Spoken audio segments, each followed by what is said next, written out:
Sengivele ngathi ngafike ngaye efufu angazi ngibeka kanjani efufu kodwa sengila kodwa eThekwini esefufu sabona mfowethu Yebo Mhlonishwa njani? unjani mfowethu Ngiyaphila.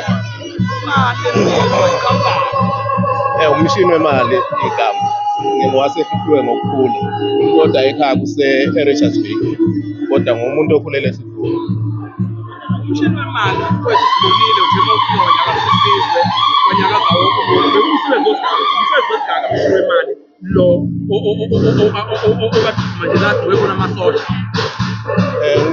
ngathi ugqoka amasosha ugqoka amaphoyisa kodwa nje ugqoka into ehlukile. Yebo. Ngathi oka-4. Yebo. Sukela ngo-2021 khona ingoma ethi dala ungavumi ngicela uhlale nami. Sukela ngo-2021 kuze kuwe manje. Kodwa hhayi ukuthi ngifike ngo-2021 imisebenzi evelile ngoba leyo ngoma ethi dala ungavumi iyashesha yalibamba imiliyoni nayo ngo-2021. So kusukela ngo-2021 nje kuze kube u-2025 njengoba kulindele ku-2026 nje nawo.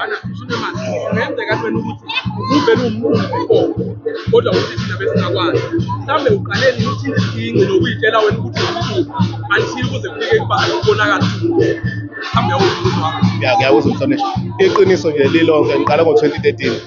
2013 nebandla leli elinye elikhulayo selikhulile liyangazi. Liyamazi umshini besize sidibana la sidibana khona. Kodwa ukuphela kamshini kube sevela ngo-2021. Kodwa ngiqale ngo-2013. Yebo Mhlonishwa. Umshini wemali 2026 uthi asilindeleni yini angasithembisanga for 2026. 2026 kuzoba muhle kakhulu. Umsebenzi usukhona. Sengiwenzile ngiyawopheka Mhlonishwa. Kulinde ukuthi uphume nje abantu bewulalele ngethembe futhi bawongeseka njengenjwayelo ngoba ngeke bengilahle. Asifuna ukuyona. Yebo Mhlonishwa. Ukuthi ngiyacela mina ngicela nje usho nje umqoqo ukuze ngibone ukuthi angiyongi angishotshanga mina umuntu okade lalela lana ngitshela angiyona letha iphelela madoda muthi ubaba womntana kolo engithandana naye thathe ngeke ngayilwela indoda mangiyakho dadewethu thathe Njalo nje.